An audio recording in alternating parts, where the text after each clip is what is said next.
Hey friends, it's late, so my voice may be a little bit rough, but I want to continue looking at this, the practice, the skill of discernment.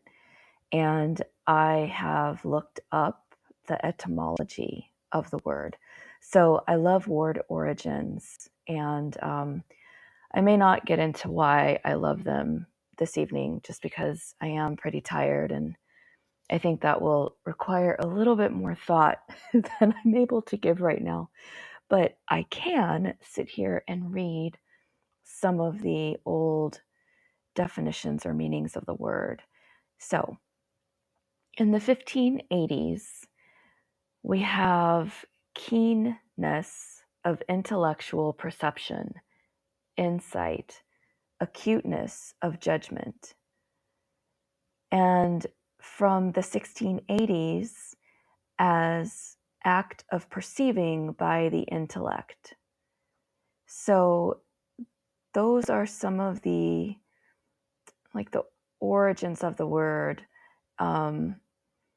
We've got discern, which is a verb, it's an action. So we are perceiving or recognizing the difference or distinction between two or more things. Dis, meaning off or away, plus cemere, Cemere, which is to distinguish, separate, sift. And that comes from the root crei, Krei, which is to sieve, Sieve, like a colander. And so those root words bring us to discriminate or distinguish. And then ment, so there's discern, the verb, and then ment, which comes from the Latin most commonly, also said to be originally from French, and it's coming from the word mentum, which is like the mind.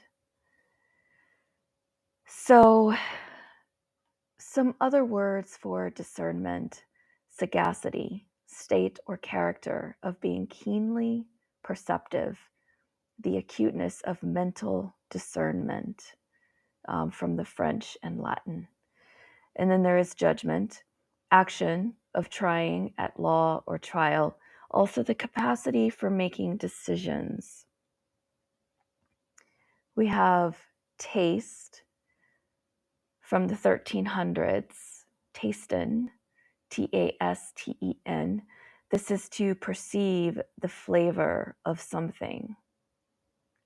And then there is skill, which is early 12th century, knowledge or divine wisdom. We have discretion, the 1300s. And ooh, that is a word I have never seen before. It's a beautiful word. Discretionne.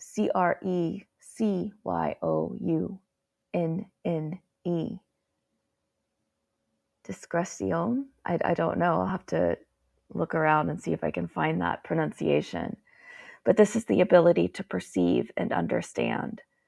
And then the mid 14th century is moral discernment, the ability to distinguish right regarding one's conduct. We have perspicacious, which is a fun word, sharp-sighted, also of acute mental discernment. So these are some other words for this skill of discernment. And I think what I'm wanting us to remember and recognize is that discernment is an active practice. It's an active skill. So when we are out there in the world, I'm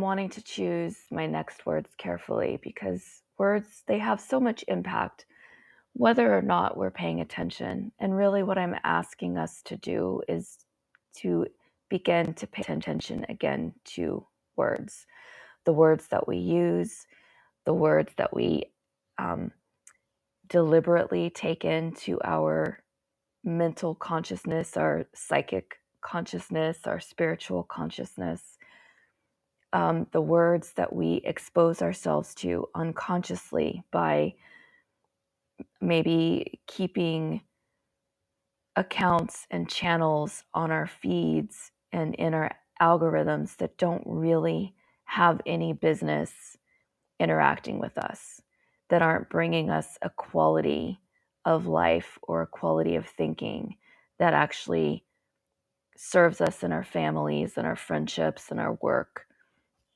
and our community and our countries.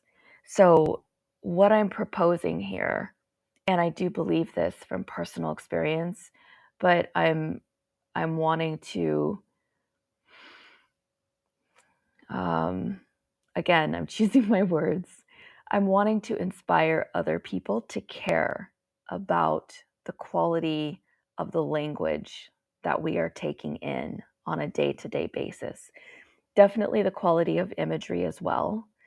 Um, so it's the quality of the information and input and content, to use that word, that we are either willfully or unconsciously exposing ourselves to on a daily basis, because the quality of that content, it is having an impact on us. It is influencing us.